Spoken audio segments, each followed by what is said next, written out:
बाकी मर्दों की तरह मुझे कटहरे में खड़ा करके मेरे माजी का हिसाब किताब। माजी का हिसाब उनसे लिया जाता है जिनके माजी को आप जानते ना हो। ये कहाँ उठा कर ले आए हो तुम मुझे? यही औकात की नहीं। शादी करते वक्त की बात क्यों भूल गए थे? आपने आयला को घर से निकाल दिया? नहीं निकालता तो वो खुद अपना घर तबाह कर देती है। वो एक साथ रहेंगे, एक दूसरे को समझेंगे, एक दूसरे के दिल में जगह बनाएंगे। मैं आयला बात कर रही हूँ। क्या हुआ है आयला? तुम्हें क्या लगता है गुस्सा दिलाओगे और मैं गुस्से में तुम्हें छोड़ दूंगा?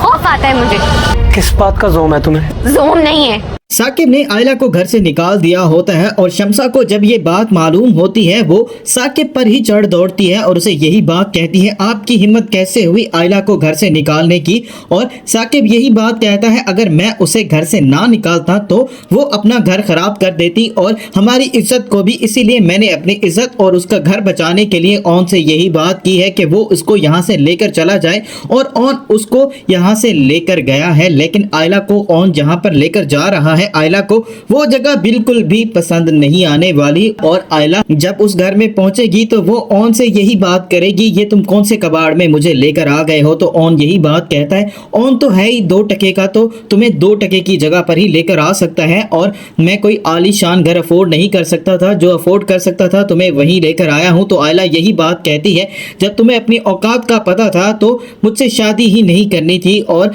ऑन यही बात कहता है कि मैं तुमसे शादी नहीं करना चाहता था, लेकिन मैंने तुम्हारी इज्जत बचाने की खातिर तुमसे शादी की है और अब मैं दोबारा तुम्हारी इज्जत बचाने के लिए तुम्हें इस घर में भी लेकर आया हूं, लेकिन उसके बावजूद तुम मेरा शुक्र अदा करने के बजाय मुझे ही बातें सुना रही हो। और आयला तो ऑन की जरा भी कदर नहीं करती और ऑन को गुस्सा दिलाने की कोशिश कर रही होती है। तो ऑन यही बात कहता है, चाहे तुम जितनी मर्जी कोशिश कर लो मुझे गुस्सा दिलाने की, मैं कभी भी गुस्सा नहीं करूंगा ताकि मैं तुम्हें छोड़ दूं।